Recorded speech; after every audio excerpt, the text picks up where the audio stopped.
Assalamualaikum warahmatullahi wabarakatuh. Saya Munanditul Mu'allimah dari kelompok 5 akan membahas mengenai materi Dinasti Fatimiyah, Dinasti Mamluk, dan Turki Utsmani.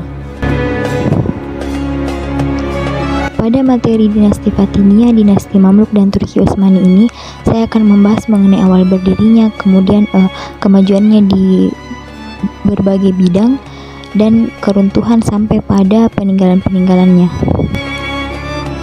Yang pertama yaitu Dinasti Fatimiyah. Dinasti Fatimiyah menyatakan dirinya sebagai keturunan langsung Hasrat Ali dan Fatimiyah dari Ismail anak Ja'far Shiddiq, keturunan ke-6 dari Ali.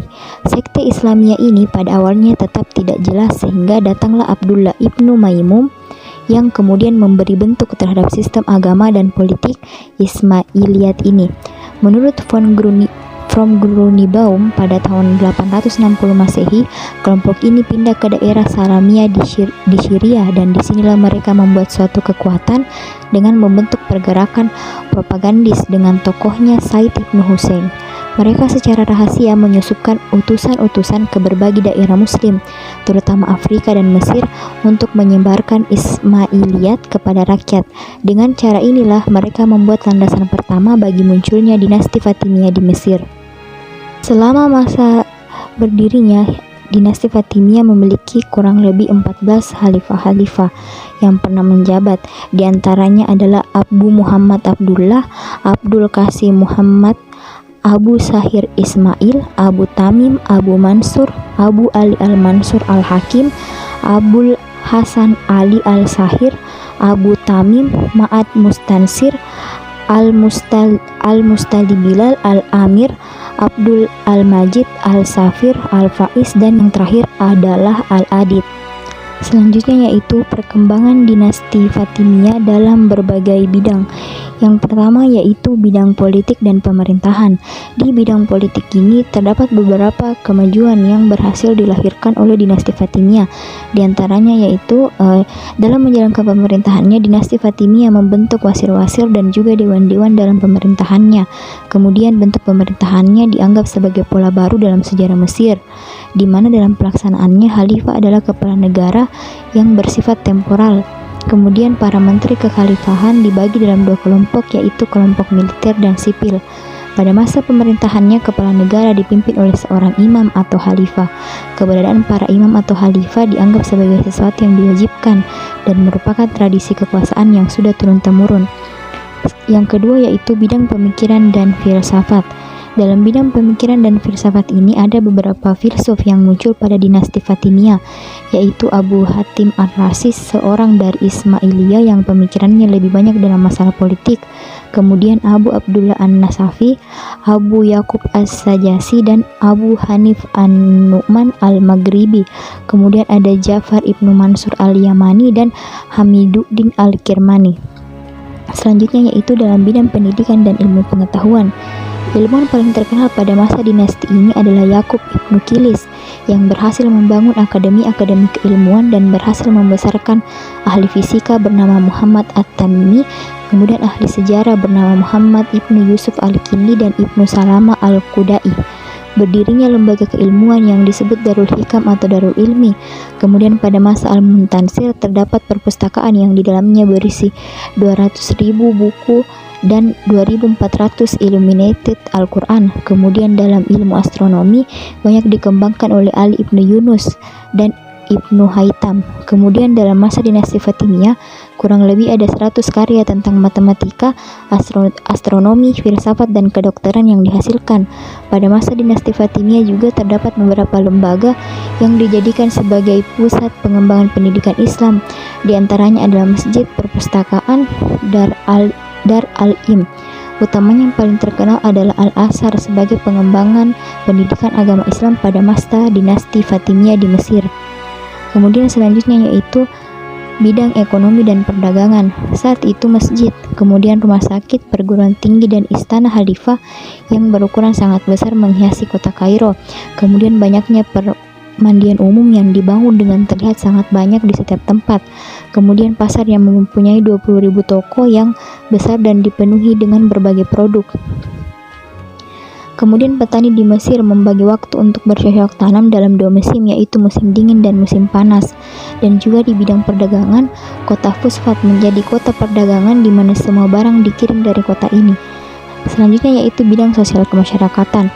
Pada waktu orang-orang Fatimiyah memasuki Mesir, penduduk setempat ada yang beragama Kristen dan ahlu sunnah. Mereka hidup dalam kedamaian, saling menghormati antara satu dengan yang lain. Selanjutnya yaitu hancurnya dinasti Fatimiyah. Kemunduran dinasti Fatimiyah dimulai ketika pemerintahan dipegang oleh Khalifah Al-Hakim. Kemudian di masa kekuasaan As-Sahir, pemerintahan berubah menjadi parlementer yang kemudian menyebabkan munculnya 2 kekuatan besar, yaitu Turki dan Barbar, dan kemudian menyebabkan perang saudara terjadi. Pada masa pemerintahan As-Sahir, ia meminta bantuan kepada Nuruddin As-Sanki untuk mengirim pasukan di bawah Panglima Shir dan Yusuf bin Al-Ayyubi dan berhasil membendung invasi tentara Salib ke Mesir. Pada tahun 1167 Masehi, di bawah kepemimpinan Shirkuh dan Salahuddin, Nuruddin kembali ke Mesir untuk menguasai Mesir. Semenjak itulah kedudukan Salahuddin di Mesir semakin mantap dan kuat. Pada masa kekhalifahan Al-Adid, Salahuddin menduduki jabatan wasir.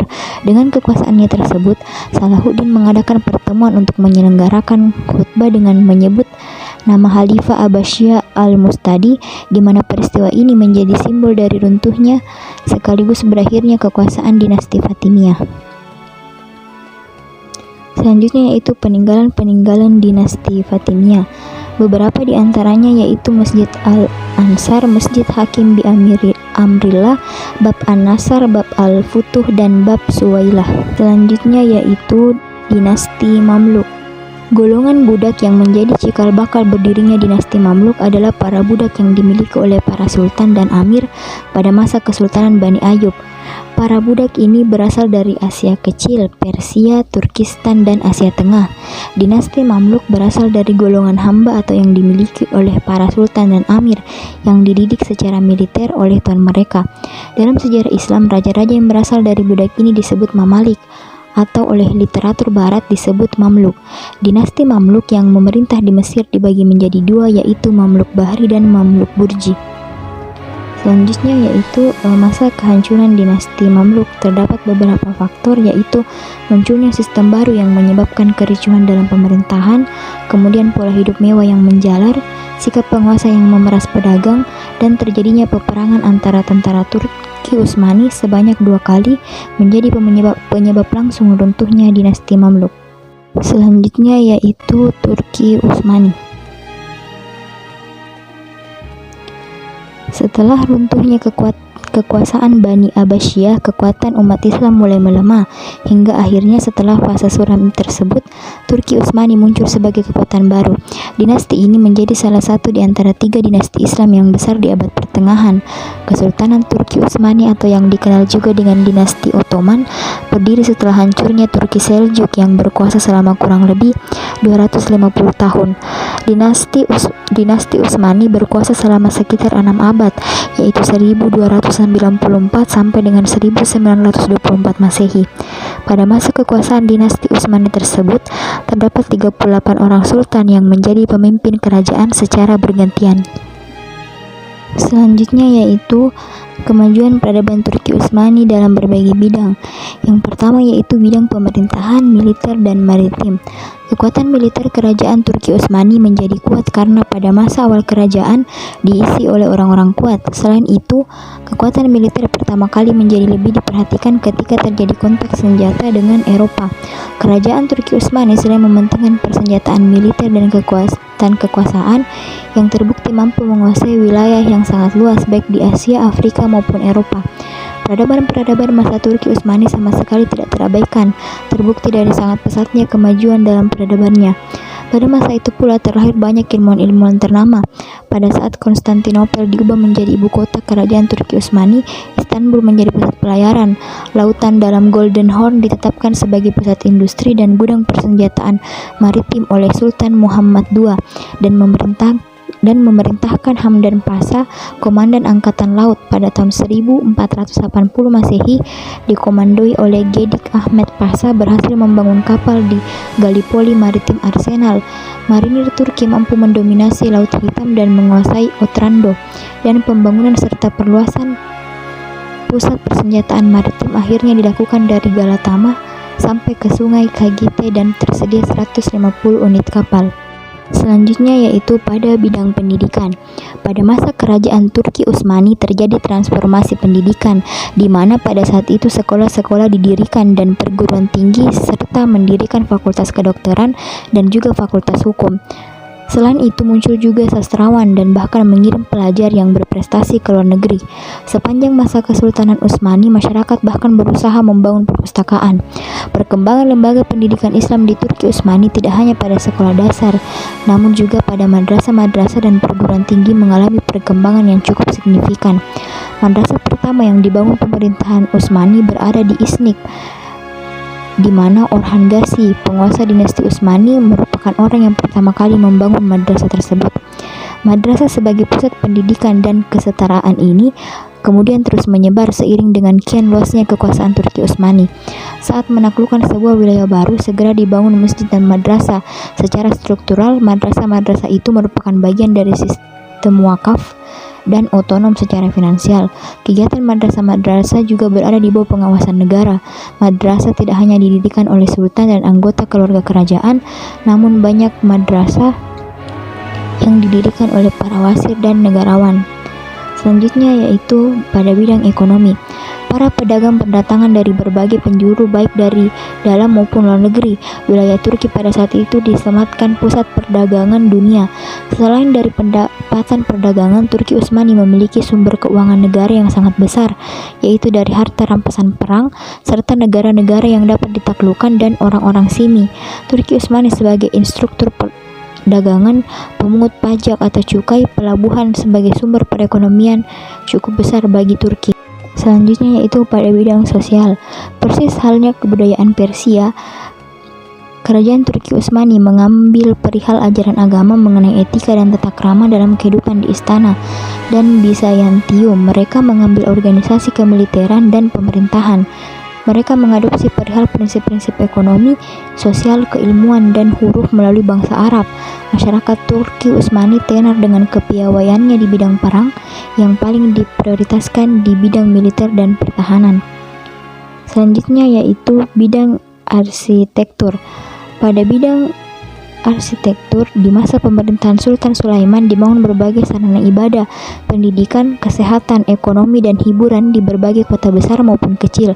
Bahkan dikatakan bahwa tidak kurang dari 235 buah bangunan hanya dikoordinir oleh satu orang arsitek asal Anatolia yang bernama Sinan. Ini membuktikan betapa tingginya kemajuan arsitektur yang dicapai Turki Utsmani pada masa itu.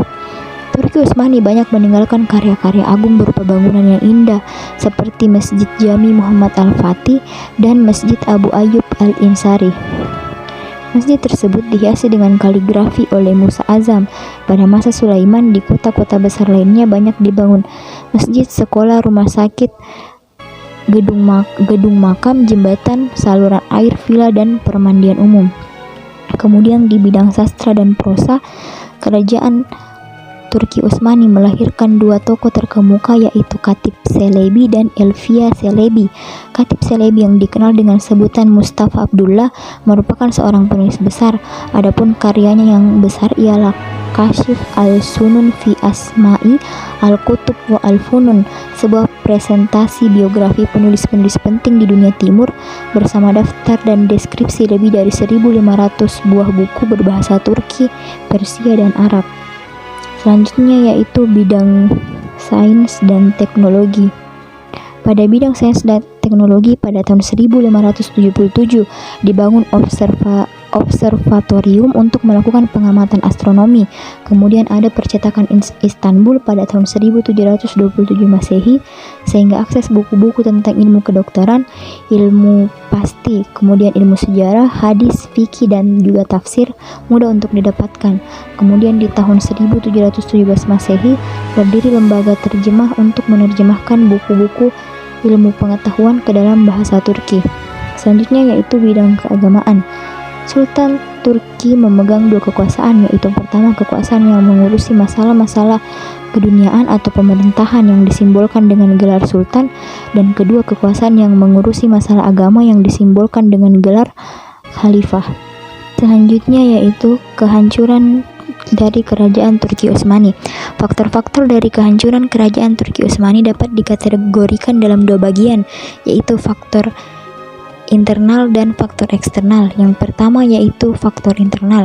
Faktor internal dari hancurnya kerajaan Turki Utsmani yaitu luasnya wilayah kekuasaan dan buruknya sistem pemerintahan yang ditangani oleh orang-orang berikutnya yang tidak cakap.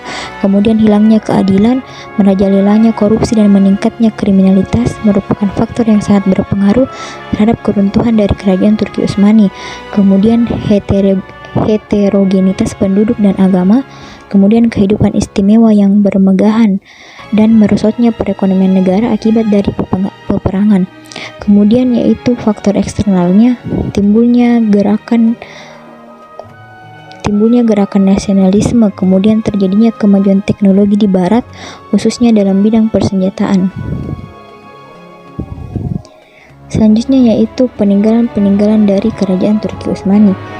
Turki Utsmani memberikan peninggalan dalam sejarahnya, diantaranya yaitu Mora di Moskow, kemudian Istana Topkapi dan Istana Dolmabahce, kemudian Museum Hagia Sophia, Masjid Biru atau Blue Moscow, Masjid Sulaiman, dan juga Kompleks Kulie atau Bayezid II.